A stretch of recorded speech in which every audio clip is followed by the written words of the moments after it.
Natanggal. Tanggal. Wait lang. Yan, yun na. Si Aski nagbabani kick. Aray.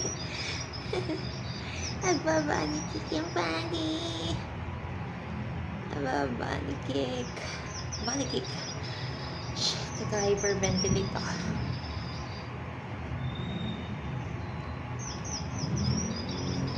Mami.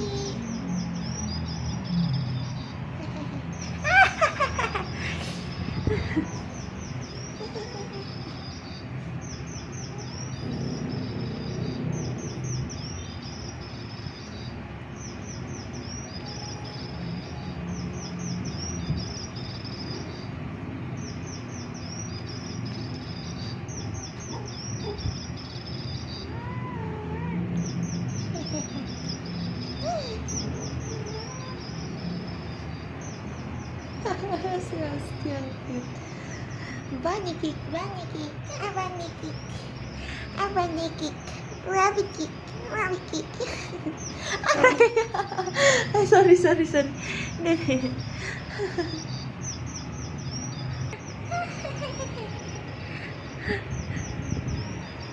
Na-unleash yung ano niya, yung hunting skills niya. Yung, I mean, yung instinct. Kaya, bigla siyang parang nagkaroon ng tiger look eh. Pag gano'n nagta-tiger look, ibig sabihin, parang nag-ano yung instinct niya na baka bird yun, baka totoong bird yun. Pero ngayon, alam na niya ulit na laruan to. Kuha nung feather. Kuya, sina. Pangki.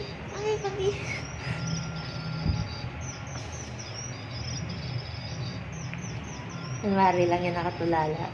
Umaabang yan. Maabang yun ni Mami. Sabi ko na eh. Umaabang yan kay Mami.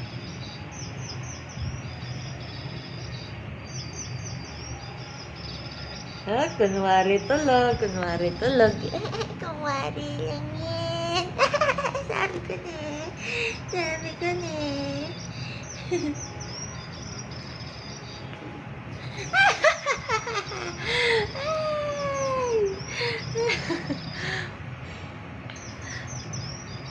Yeah, kumwari lang din yan. Kumwari.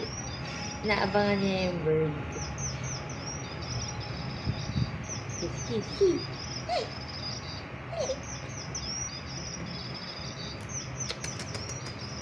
Ito naman, ito, rat tail.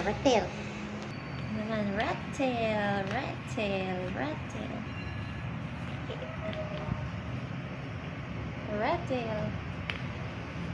Oh.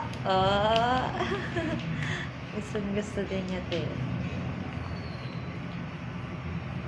Sila parehas ni Angel. Favorite niya yan.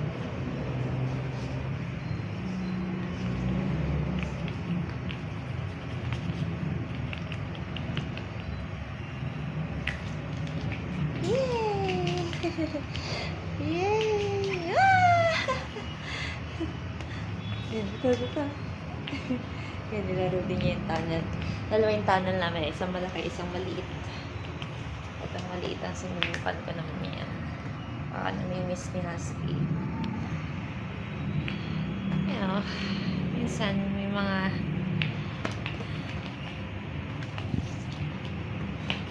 nothing. Wala akong sasabihin.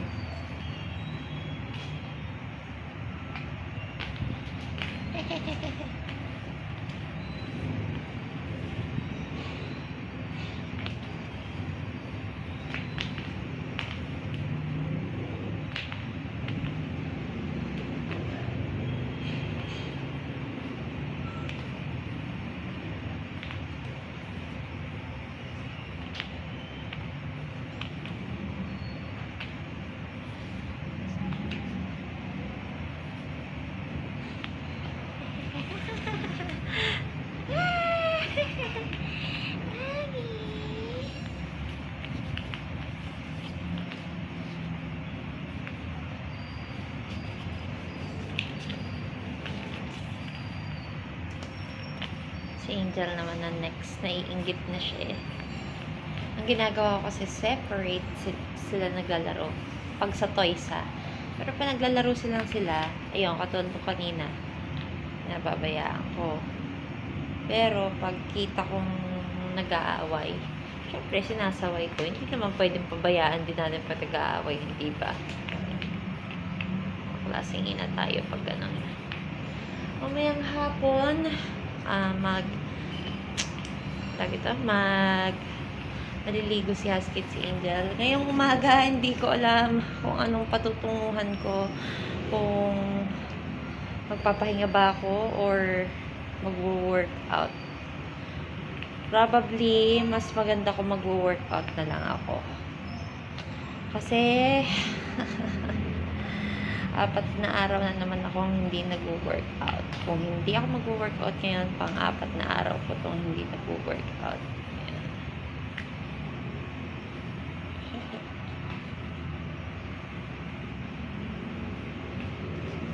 Siguro ganun, mag-workout muna ako. Sana nga, kayanin ko. Kasi hindi sapat yung tulog ko eh. Pero, nakakapaglaro nga kami eh, ngayon no. So, probably kaya ko naman talaga. Ano pang hindi ko kinaya? Lahat na lang yata eh. Lahat na lang. As in, lahat. Lahat. Kinaya ko. Para lang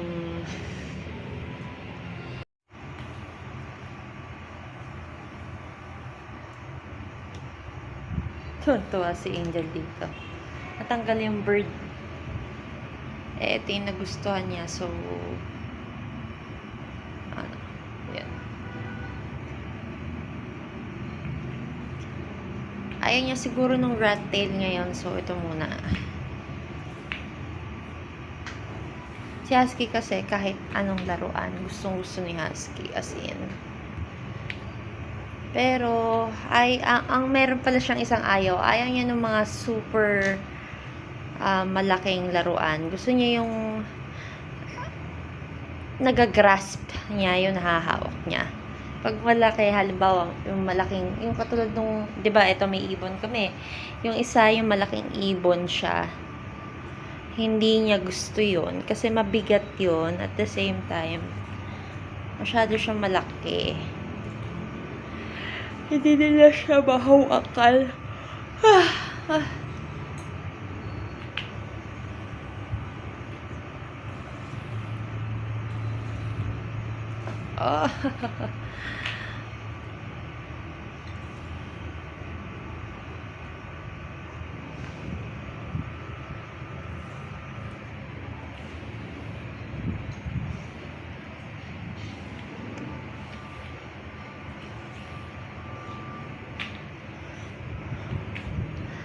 Feeling ko kailangan ko maggatas maya-mayang konti. Maggagatas ako. Kasi, I feel like shit today. Ito yung first na hangover ko na sobrang damang-dama ko. Kagabi kasi sobrang, ewan ko, hindi ko talaga in-expect yung araw na yun kahapon. Hindi ko in-expect yung araw na yun kahapon. Sobrang hindi ko in-expect.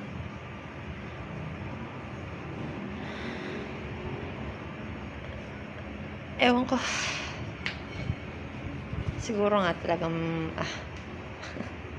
masamang tao lang ako.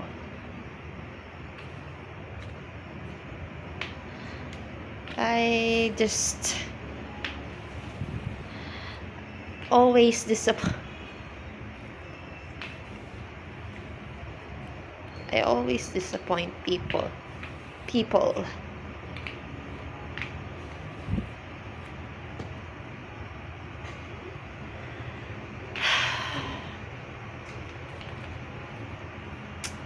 Naglalaro kami, bigla na naman ako.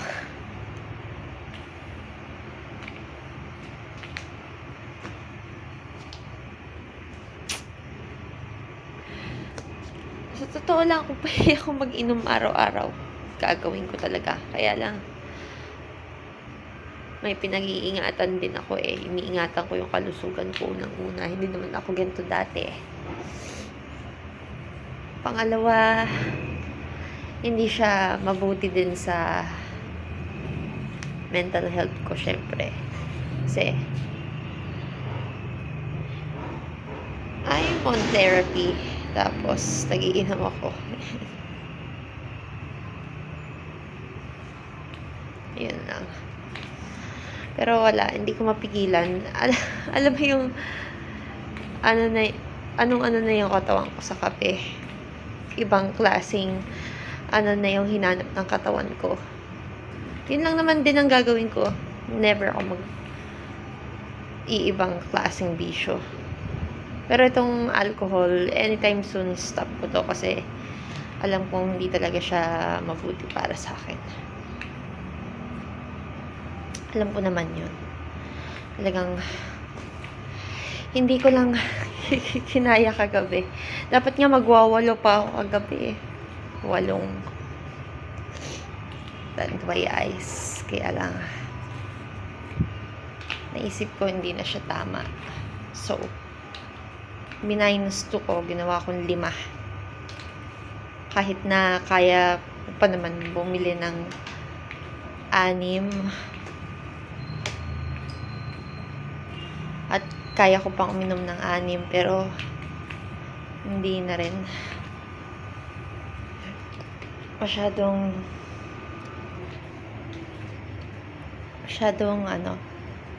nagiging abuso sa katawan pag ganun.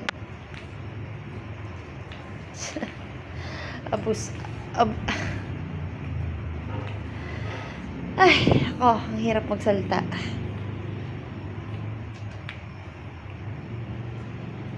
This is the first time na I have always been so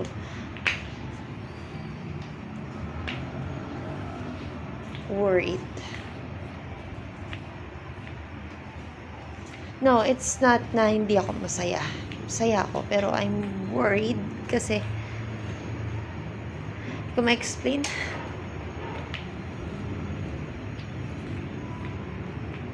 I don't want to lose people again kasi actually not people eh. It's a very important person for me.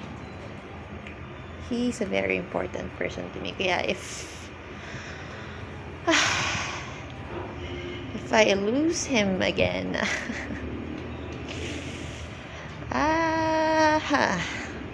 I don't know what marbles I'm gonna lose. Anong klaseng marbles ang malulose sa akin if mangyayari na naman yan. Well, it's actually my fault din naman eh. It's actually my fault. I understand him. Hindi ko pwedeng sabihin direkta dito kung ano yung nangyayari. Basta ganun. Ayoko na umiyak.